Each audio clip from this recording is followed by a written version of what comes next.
Hell yeah. All right. So I guess we should talk about album of the year since we destroyed Marxism and talked about Yeah.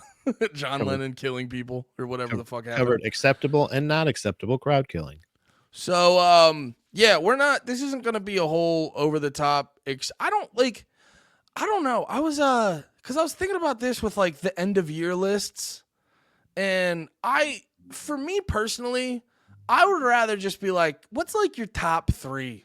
You know, just whoever, because I see all these like end of year lists. Like I've been getting a lot more over this break, over the Christmas break, that gray zone between Christmas and New Year's. Mhm. I've been like I've been reading a lot of comics and watching a lot of movies, so I've been looking up stuff about like what are the greatest movies of all time, and then you'll see these lists. You'll see these lists will be like the top 100 greatest movies of all time, and you're like, how could you possibly even make the list? And I know I'm being a little autistic. It's just more of a fun thing to like, let's put 100 good movies together. But it's still at the same time, like if we're going to be technical with it, how do you even fucking know? There's this one book I like that it's like 500 of the greatest albums of all time. It's not, it's not like this is the order. Yeah. So like I don't know. I maybe it's an excuse for me to do less work, which I'm always open to that concept, but I personally don't care too much about like what's your top 10 list, cuz could you possibly do the work to actually know? Yeah, I think the thing is like there was also another thing of like I saw recently a buddy sent it to me, and I also saw NoFX posting about it. It was like build your perfect 40 song NoFX set list, and if you're chosen you'll win something or whatever. It's not even like you don't even win a thing to the show. Like you just basically they'll just play your set list, which would be really cool. I would be honored, but I gotta tell you, I don't think I can name 40 NoFX songs. Like off the dome, no. Yeah, off the dome. I love NoFX. I've been listening to them my whole life, but I can't name 40. And then also to order them perfectly and all this other shit. And it's like, I'm not gonna do the work for you. You do the work. It's like I don't like you're doing the whole album. Thank you. That too. Yeah. Like I don't. You're in the band. Yeah, you're the artist. You're the musician. Right. You're supposed to be better at this than me. Right. They're like, build your favorite. Like, no, because also, let's say I do put in all this work, like, and everybody else puts in some work, and you're just like, yeah, that one. And then, or you just do whatever you want anyway, or you know what I mean? Like, I don't know. It's one of those weird things. So I think there's the reason I spread it out, and like I sent you like a little short list of like some of the things that I was like considering, kind of thing, because I think that's the way to like. So like I said, like, what are your top 3 releases of the year? And then like also your artist of the year. My top 3 releases are not my artist of the year is not part of the artists or the releases. All right. Well, you know let's start. Like, spread it out a little bit more so you can mention more bands and a lot of, honorable mentions, blah, blah, blah. Oh, and I completely forgot to address this. I'm a bad person. You fucking didn't read it. You said you would. Punch Fishing said, thanks for all the content this past year. Love your stuff. I'm a Capra fan now. Thanks to you fellas. That's like the best compliment, because that's like my favorite thing, by the way. Right. For people to go, you guys brought this band up, and now I listen to them regularly. Yeah. Like when I remember when that would used to happen, I would talk all the time about Run the Jewels, and then people would always come back to me and be like, dude, I listen to Run the Jewels now because you kept talking about them. I'm like, yes. Yeah, because I want people to have the fun I'm having with this, and also to like it's vindication in that way. You know what I mean? Like it's letting you know that your taste does actually have some kind of value or some kind of. So it's helpful. It's a thing where Capra is one of my top 3 releases of the year. I think just like one of those things of like as far as anything that came out that was. The replayable, like releases of the year, I would say from start to finish are like the perfect albums that were released this year. Something that like I really liked. It not only introduced me to a new band, but it also got us like when they're a good band, but they're also like good people. They're cool people. Like we made a friend through that. So like not only are we actually finding out, And it's not just that, it was the fact that that was going to be one of my releases of the year when I first heard it. Like as soon as it was one of those things that actually, hold on, what year was that? Or not what year? It was this year. No, month. October 6th. So it's a little bit later in the year that it Yeah. came out, but like legitimately it's something that was like on repeat, but it was not on my Spotify. So again, this is why I didn't trust my Wrapped this year at all. Like literally my 3 favorite albums that came out this year that I listened to over and over and over again. I don't even know if they were mentioned in my category or not, but Capro was definitely one of those. What about you? Oh, are we just talking about Or do like you want- are we starting off with just favorite release? Yeah, I just said, well, I just mentioned that because you talked about the Capra thing, and they were actually they were one of my top Yeah. 3 of the year for Well, sure. my so I had a lot of music I really liked. Actually, you said on repeat, and that reminded me. Spotify does this playlist called On Repeat, and it's just a playlist of the shit you listen to the most. So this is I didn't prepare properly for this segment. That's okay. So this this is perfect for me on this. But yeah, if we're talking about artist of the year, we kind of already talked about it. It's got to be like Kubla Khan. Like this is the year Yeah. of Kubla Khan for me. But they only had one release this year, which was Theory of Mind, which would be probably my track of the year for me. Yeah. But we already kind of talked about that on the Wrap, so that's not a big surprise. I think for my album of the year, so there were 3 albums. Actually, no, 4. I actually got to do 4 now that I'm thinking about it. But there were 4 big albums for me this year, and it was the biggest. Well, let's start towards the bottom. I would say my oh, this is a good one. Like new artist. Like who's what do they always call that? Or they just call it like new artist of the year. Usually. New to me artist. Yeah. Would 100% have to be Mugshot. We talked about them okay, before. We talked about them on some of the new music episodes, but Mugshot is 100% like my favorite new to me band Breakout because artist. yeah, breakout artist, Yeah. breakout artist who's queer. No, Well, that would be your so yeah, that would that's breakout your artist. Breakout artist would be Mugshot. They're just like in your face, like fucking real heavy handed with their music and shit. And it's just because I like extremes in my music. My favorite albums this year are gonna have a very consistent theme to them. But yeah, definitely Mugshot. The new release from Dying Wish. I'm really bad with the names of things, but the Dying Wish album was my favorite. What was that called again? Dying Wish.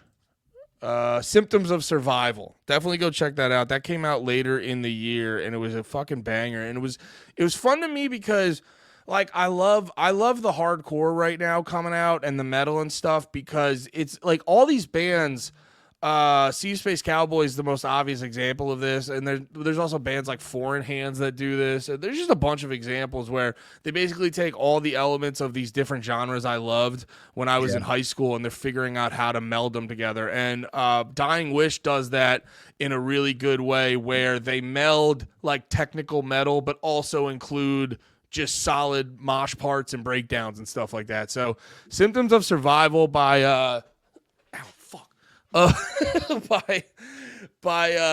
was trying to put my feet up and I got caught on the chair and it made me feel fat and stupid. But yeah, Symptoms of Survival by Dying Wish was really good. And Tonye, I don't know, I forget if I actually said this or not, but Tonye figured out my number 2, that new End album, which once again, I'm terrible with the names of things. That one was fucking nuts. End is a great band that they're kind of a bunch of dudes' other band. Mm-hmm. So, like, all the dudes in End, most of them seem to kind of, like, make more money on their main bands, but End is a band you should not miss out on. What the fuck was their last album called? Because it's just, like, bro, it's, like, the heaviest shit. Oh, yeah, The Sin of Human Frailty. Yeah, dude, it's so fucking sad. Yeah, that's hard to remember. It's so sad and grumpy, but yeah, that album just goes hard as fuck. It gets very, like, just grimy and depressing, but also just nasty breakdowns, really brutal, really chaotic, like dips its toe into grindcore but doesn't do all the annoying grindcore things. Like does a fun grindcore mathcore type of thing, but still is a hard-hitting metalcore shit. So fucking good. And then, but my main one, and I was thinking about this a bunch, but I really I like a lot of music, but the music I really connect with the most, that is the kind that makes me want to like get up and move, and that's why I like Kubakan so much. But so for album of the year, it would have to be Jesus Piece, So Unknown. It's just, and I actually went back and listened to it. I was I remember I was saying for a while, like, it's one of those that goes hard for 5 songs, then it's just like okay at the second half. No, it's great. I went back and listened to it front to back. It's like, it's a fucking, like, front to back. It's fucking amazing. Like, there's not, like, after listening to it more, there's not really wait, let me look up this. No, I want the band Jesus Piece, not whatever this album is. That came out April. Yeah. April. Is that what you're looking for? Or like, I'm looking up for the track listing. So if you go through the fucking album, it starts off with the song, first 4 songs: In Constraints, Fear of Failure, Tunnel Vision, FTBS. It's like the best 4 songs to fucking kick you in the dick with. It kind of gets toned down on Silver Lining, big ups on Gates of Horn, a little toned down on Profane, and then an Offering to the Night would be my second favorite song of this fucking year. If Theory of Mind by Kubakan is my top song of this year, and Offering to the Night, like, every time, similar to what fucking Theory of Mind does to me. Every time I hear Offering of the Night, I want to go fucking nuts. And then we got Stolen Life in the Bond, and it's like such a from front to back, the pacing of the album. So like I said, first 4 songs real big, and then we kind of like, the mood gets a little shifted in the middle, and then we just end really strong. And it's like, and it's not too long. Goddamn phone's listening to me. It's not too fucking Siri popped up. I hate these things. Shut up, bitch. Shut up, stupid bitch, cunt. No, and it's great too, because it's a fucking 10-song album. It's like 30 to 40 minutes. Like, chef's kiss on that. I just love it. But album of the year for me is So Unknown by Jesus Piece. Yeah, I have my top 3 releases, or we already talked about 2 of the 3. But the Jesus Piece, So Unknown was great. They would also be like, a lot of these are some newer artists that I'm discovering recently as well too. So like that's one of my things that I've really enjoyed about the show, is how much new music, just in general, not old and new. So I mentioned that my top 3 release of the year weren't connected to my artist of the year, but I would say Jesus Piece, Capra, and Tsunami's LP. You're big on Tsunami. I fucking love Tsunami. Yo, it was incredible. Sorry, I gotta send you this fucking video of them. They were playing in fucking Indonesia. Yeah. Yo, I love watching live footage of those hardcore bands go over to like countries like that. Yeah, because they Are don't. You sure you weren't just watching Tsunami footage? I'm pretty sure I saw somebody change their profile picture. I think it was just a tsunami. They look the same because they cause chaos. Wait. Let's get Fukushima in here. Wait a minute. Were they spin kicking or just getting twirled up in the waves? I don't remember. A whirlpool, or was that a circle pit? I don't know. Sorry, I had to interrupt. When you said Indonesia, I'm like, they were in Indonesia. I'm like, are you sure you're just Googling tsunami in Indonesia? Dude, that's so fucking funny. God damn it, Pat. It was they were in Indonesia. And no, because there's a similar video of Knock Loose playing in Japan, and like those kids go fucking nuts. Yeah. Because, well, here's the thing. A lot of countries like have the general like poo-poo of American culture and shit like that. And it's like, we're not without our faults, but we do rule fucking hard. Right. Like, do you see the Pop-Tart at the Pop-Tart Bowl? That's so weird. Yeah, it's why we're the greatest country ever. We're the greatest Pop-Tart. We're the greatest country to fucking ever exist. I also love that everybody only ate the frosting parts. That's America, brother. But no, it's like I've noticed a lot of there's like certain Asian countries that still think we kind of rule. That like they don't hate us as much as the other, probably because we don't bomb them, Yeah. or As we, or everyone that didn't like America and Japan, we bomb them. yeah, they're like, thank you. Yes. we got all the fuddy duddies out of the way. Yeah. But regardless, so like you see like these hardcore bands go over to these like different Asian countries and shit, and they just go fucking nuts. Yeah. Yeah, they're somebody that I'm really excited to see live, hopefully with KuplaCon in 2024. That's something coming up. But I wanted to say, so we kind of covered basically two of the top three of some of my favorites. But if I like, there's some honorable mentions. Death Below by August Burns Red was fucking released this year. That was an amazing album from start to finish, I would say. That was a cool one that was like a sort of one long song vibe. Yeah. I think it was like to me, it was like some of my favorite August Burns Red like music that's been out in general. Like that, I think they really nailed it. Chamber, dude, that Chamber.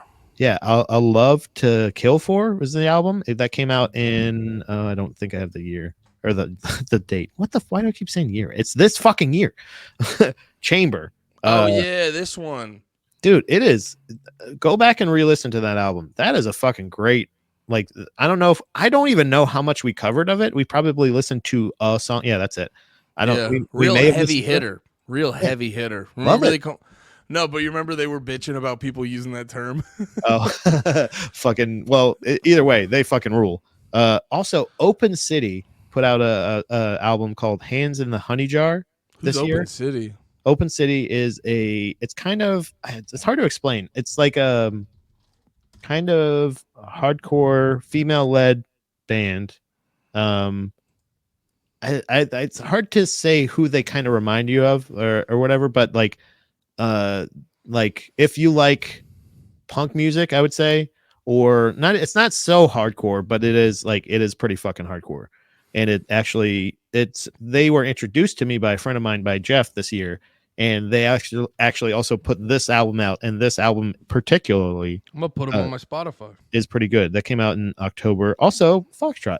That was a lovely. I saw that you put out your album review of Foxtrots. Oh yeah, I finally got that up. Their EP this year. I look forward to more from them as well. But those were some honorable mentions.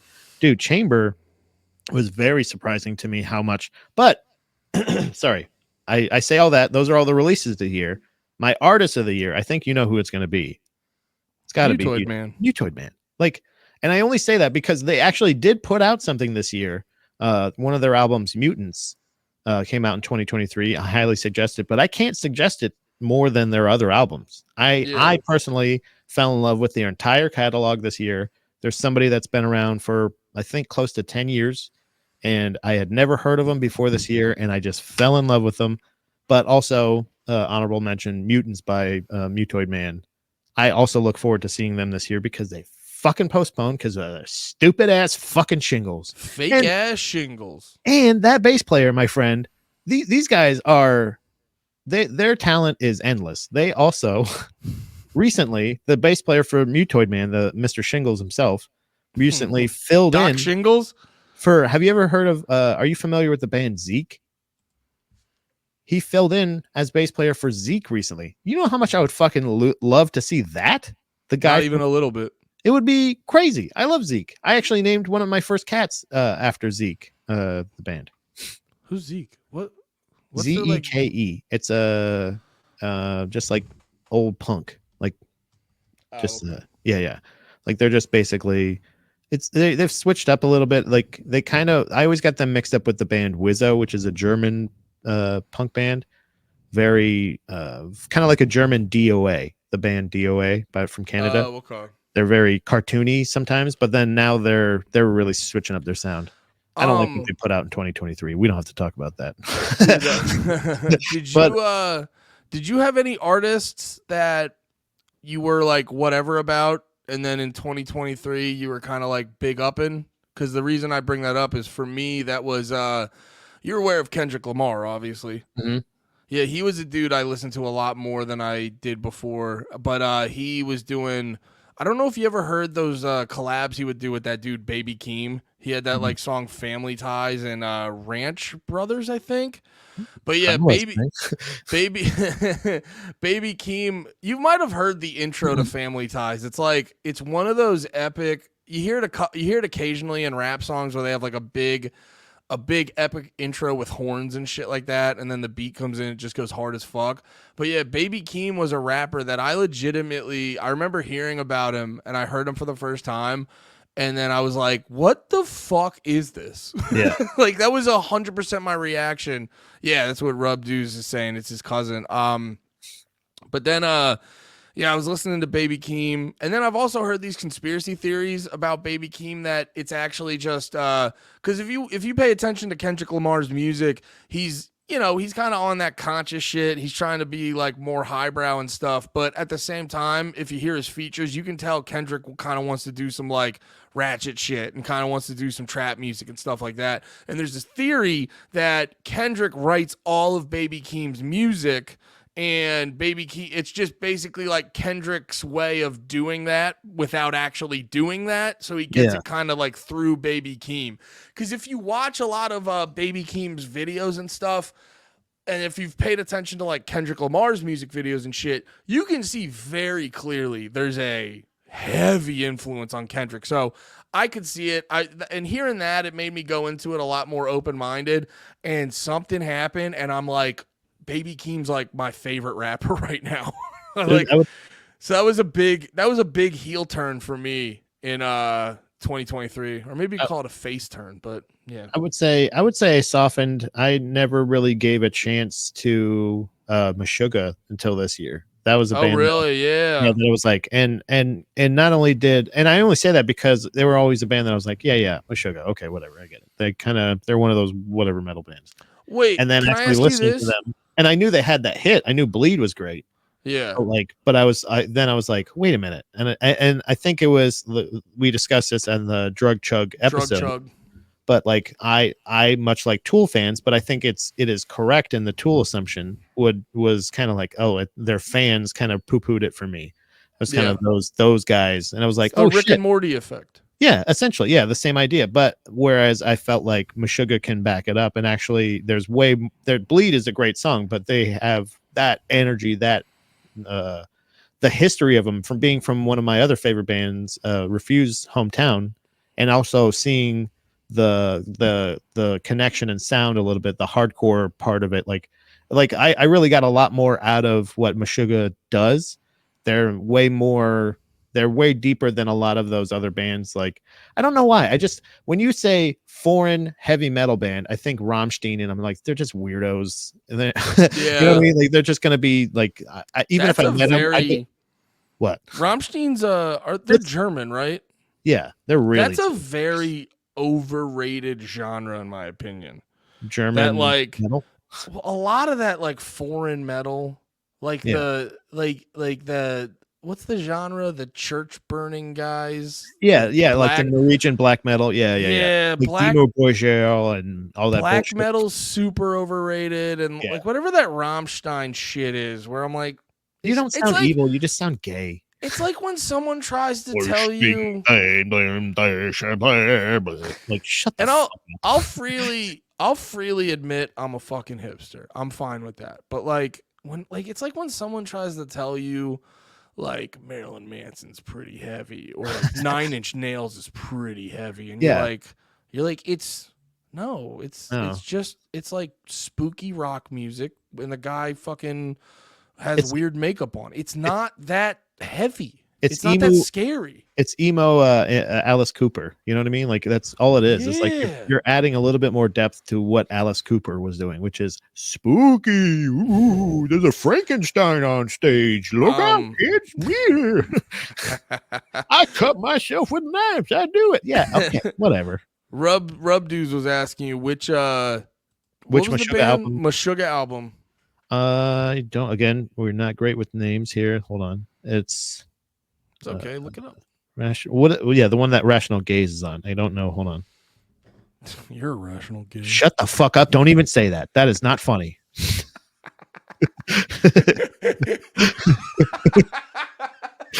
Pat's ultra sensitive about that. Do not. Nothing is the name of the album. I like that one. Do not even fucking say that. That's not funny. And also Ubzen, but that's also the one that has Bleed on it. But like that's like a hit machine. Ubzen is the name of the album. I think OBZEN. OBZEN. Oh yeah, you got it. You know what I was getting into big recently? What's that now? I was getting back into Animals as Leaders. Yeah. Animals as Leaders is great. I've been listening to a lot of shout out to some Rebound honorable mentions this year. Speaking of honorable mentions, some releases that I've loved this year have been by two bands that I want to shout out: Bleeding Through and Thrice, for successfully recording songs that I already loved from 20 years ago. Oh, and Thrice did some re-recording. They re-recorded Artist in the Ambulance and re-released it. And they did the Thrice version, much like Taylor Swift. They did the Thrice version. Oh, they did that, right. And I fucking love those recordings. I love the matured sound of it. They're a little bit slower, but there's like it was already a well done album. Like you don't have to reinvent the wheel. Whereas Bleeding Through, the recording was much different. But this one, the fact that they again took some time and fucking gave it a really good treatment. Two different songs from This Is Love, This Is Murderous were re-released, and I just realized the connection of them both being 20-year-old albums that they were just like, yeah, we'll just re-record them. And they did, and they're fucking great. They like you're not going like, why are you doing this? And also it gives you some more argument to say why Sum 41 sucks so much for what they released this year. Because literally, guys, you could have just re-released like your old albums and we would have been happy with it. Like if you'd gone 20 years ago and just re-recorded something, we would have been happier. But what about Andy? What about live show of the year? We went to a couple shows together. We went to actually, I don't know if I went to any without you. I didn't go to a lot of live shows. We went to Fall of Troy. We went to Christmas Burns Red. We went to all the shows I went to was with you. Okay, so then we did go to all of them. But I would have to say my personal favorite, all of them were great. My personal favorite was when we went to see Jesus Peace in Philadelphia together. Yeah, I think that was a lot of fun. For me, yeah, because it was just like the whole crew was there. It was a perfect damn night. Fucking like you, LeMaire, Deeds. I think Todd was at that. Shout out Todd. Yeah. And his lovely wife, the whole crew was there. Mrs. Mosh. Yeah. Yeah. And then because it was just more fun for me because like I was joking on the like obviously the Kubla Khan show fucking ruled, but I had done that like nuts workout earlier that day. So I was like, I can't move. My legs are made of cement. I can't move. And I was just able, I had the right amount of 8 Miller Lights at Jesus Peace, and it was so fun. Yeah, Jesus Peace had to have been the best live one. And then we got to see Anxious live. I thought that was really cool. Yeah, Anxious live. Also, like I would say like the Kubla Khan show was great, like the August Burns Red and all this other stuff. Seen Colors live from Between the Buried and Me, but Jesus Peace was just a perfect damn night. It was like one of those things where like the night was beautiful. It reminded me of like going to shows back in the day when like it was like a fun night. Like there was one of those things where it was also just learning of how special of a night that was in general. Like the fact that was a record release party. I didn't realize I had learned so much about Jesus Peace this year, but I still was like, holy shit, this is like a cool thing that's happening. Like I'm excited to be here, but also like I'm really excited to see them live. They did not fucking disappoint. No, so like it was one of those things that like that show, even though Fall of Troy and seeing Zeta and shit like that, talking to some of the guys in Fall of Troy before the show. Fall of Troy was really cool. It was perfect, but it was also like it was like. And like, the fact that they're playing, they did the album thing, that all that shit, like that, it was really fun. Well, but like Jesus Peace was just perfect. You know what was cool with Fall of Troy too? I remember just being at that show like, man, he really can play and sing at the same time. Like it's fucking nuts. Every time you see it and you're like, it doesn't sound like shit. You're like, at least it could sound like shit. Sometimes you're like, no, he's fucking nailing it. Like it's just great. What's his name? How do you say his last name? Iraq? Thomas Iraq or whatever? Thomas Iraq, yeah. He like might be one of the most he might be like one of the top guitarists, at least in the genre. I don't know about ever, but just like one of the top guitarists and singers and shit. He's so fucking good at guitar. It's insane. One of the best, I would say, and like greatest performers. Like he kind of puts together, like if you think about somebody like Muse and how epic they are as a 3-piece, like Fall of Troy can kind of do that. I feel like not like maybe not to the like Wait, I don't listen to Muse. What do you mean by that? Well, the fact that they have a 3-piece and there's so much extra shit that is done by each member of the band. So like the bass player will play guitar or bass, or they'll play bass, but then they'll play keyboards or something like that. The guitar player has like a MIDI board on his built into his guitar. Like he has like weird shit. Yeah, like it's a weird like a I don't know exactly. This is how little I know about all that extra tech shit. It's like there's like a thing that he has on his like a touch screen shit on his actual piece. On his piece? On his piece. It sounded so gay. But like the oh, that's like, kind of cool. Yeah, like I feel like Fall of Troy like could fill that. Like obviously it's a much different genre, much less commercial, but like they have that to me they have that same level of skill and professionalism, and it's so tight, but it's just a different genre of music, and that's why they don't play arenas. It's crazy, but I feel like they have the same presence and skill as Muse, but it's just not harnessed enough because it's not as commercial. You know what I mean? It's not as much. Yeah. But I love Fall of Troy, and I love the fact that they still give that much of a. It's like seeing a big time wrestler that you used to watch when you were a kid still giving it all. They're all in a fucking indie show or some shit. You know what I mean? Right. You're like, you have no reason that you have to do this, but like, thank you so much. I really appreciate for you fucking jumping off the top of this fucking. That was also just cool for like my childhood, where like I used to listen to the shit out of that album in high school. Mm-hmm. So to be able to like go see it live, it was so fucking cool. Speaking of the shows we went to, the live shows we went to, did you see Tom got this for me for Christmas? Oh yeah, we got to talk about that. Christmas presents. Yeah. I got part of I got some Christmas burn. I got a Christmas Burns Red Yeti Rambler. Yeah, she showed me that when she bought it. I figured. I knew what you were getting. I figured you knew immediately, but I really appreciated and that. And then I told her, I was like, he drinks water? I love water. He's probably going to fill that with soda, right? This is vodka, but you know. She was like, probably.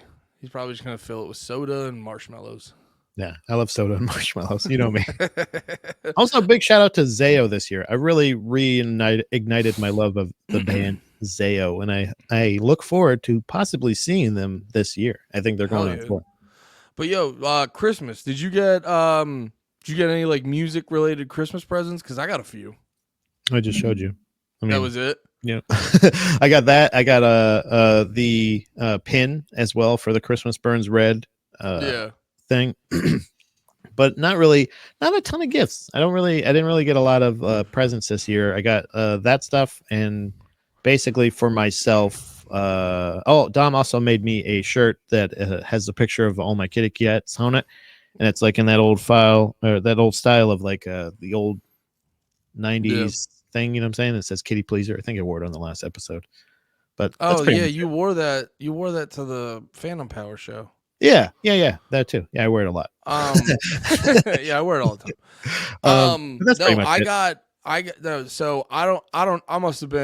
I must have been a chill ass husband this year because Steph fucking spoiled your boy. Oh wow. And dude, it was so funny because I'm opening presents and I open this one and it's like an Every Time I Die Christmas shirt. I'm like, cool.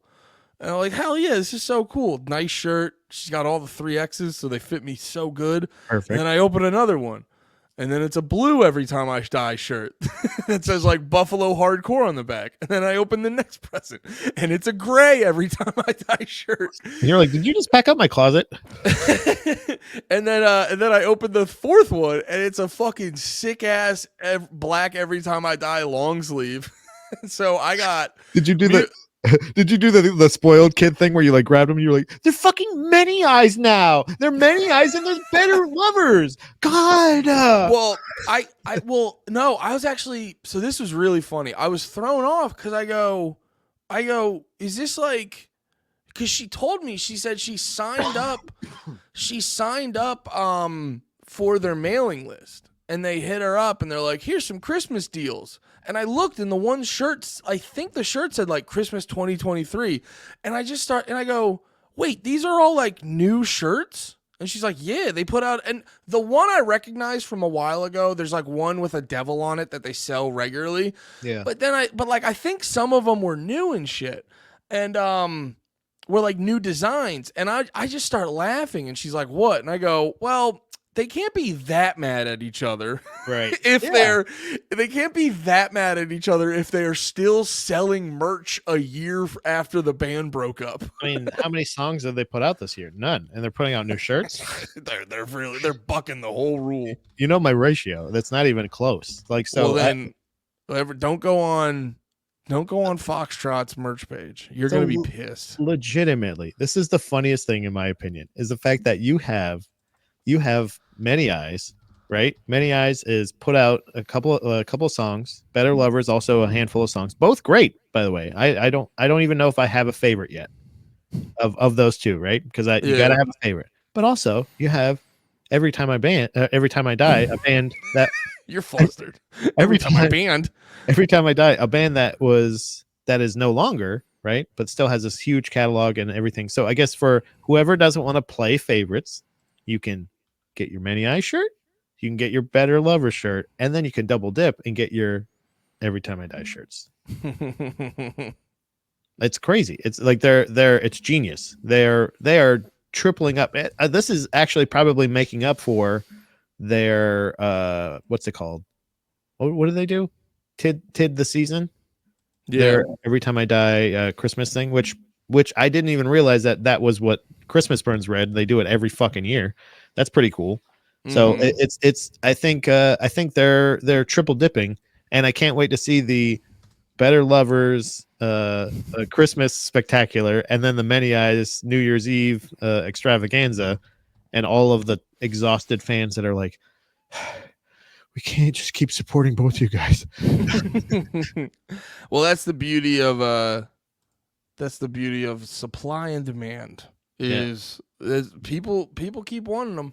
I was really hoping that maybe you would have gotten me a Better Lovers or Many Eyes shirt for Christmas, but you know, I'm spending $40 on the thing you're fucking autistically shitting on. You don't know which one I'm a fan of yet, I guess. That's probably why. That's why you didn't do it. You don't deserve one. No, I deserve one. I deserve both of them. Oh, but I was laughing. I was doing the math afterward. Oh, by the way, the one Every Time I Die shirt's so sick because it's that style of the hardcore shirt where logo on the front, picture on the back, and like black and white picture on the back, and then like top and bottom it just says Buffalo Hardcore. Yeah. I got one of those. That one's like, I think that one was my favorite out of the bunch. But yeah, I'm trying to remember. I don't know if there was any other like music related Christmas presents I got. That's pretty cool though. Yeah. A lot of clothes. I am super happy with clothes. Getting clothes for Christmas, dude. I gotta be honest. Because Steph also hooked me up with a bunch of gym clothes. Yeah. And yeah, but oh, sorry, I'm just zoning out. No, I was trying to do the math, and I remembered. I go, so I got 4 shirts, and I already own 1 long sleeve for Every Time I Die, and then I have 2 hoodies. So I currently own 7 pieces of Every Time I Die merch. I don't even know. I was trying to replenish because I eventually had lost enough weight that a lot of my shirts didn't really fit. But also I didn't really love a lot of my band shirts. We talked about my merch recommendations of my own personal limitations that I need for merch requirements nowadays. Mm-hmm. I can't get any Haywire merch, obviously. I can't any of the other stuff. Watch the new music from Friday episode to get that joke. But there's a lot of stuff where like I feel like I'm trying to be more conscious of what I'm getting and stuff like that.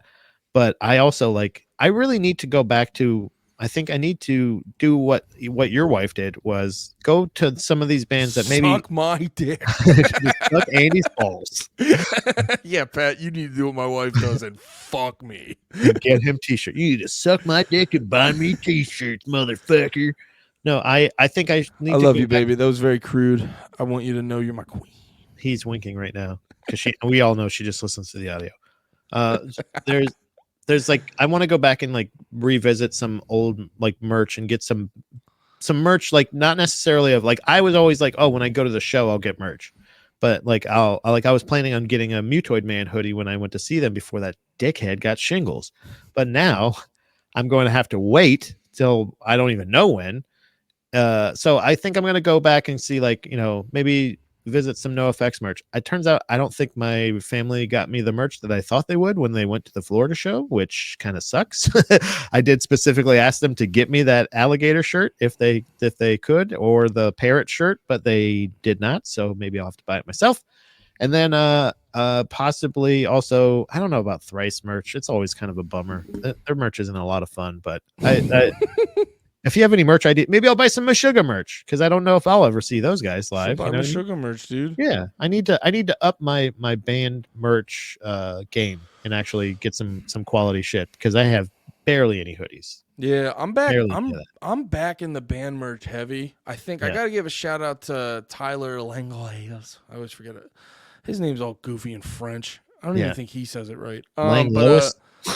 Tyler really, you ever have those friends that just show you, it's always the reason I love LeMaire so much. You just have these friends that show you, like, you don't have to prescribe by any framework of society. Yeah. And like Tyler, like, he might be the only human being who's ever owned 2 Midsummer shirts. Like, you just found out right now that you can own a Midsummer long sleeve. Like, everyone just found that out. Like, you can go buy a Midsummer long sleeve. Now, I never even desired it. Yeah. Yeah. But now you can own 2 Midsummer long sleeves. There's 2 different Midsummer, and Tyler owns both of them. Tyler is. Do you mind? I'm just kidding. It's a fucking joke. Yeah, just me, just the Andy show. But no, like Tyler, he might be the only human in existence that has 2 Midsummer shirts, and I just go, oh, there's no rules to this. You can just do whatever you want. Yeah, So for the longest time, I was just very anti-band shirts. I thought it was a kid thing, and I go, no, I can own band shirts. I can just do that. I can just buy band shirts and as many as I want.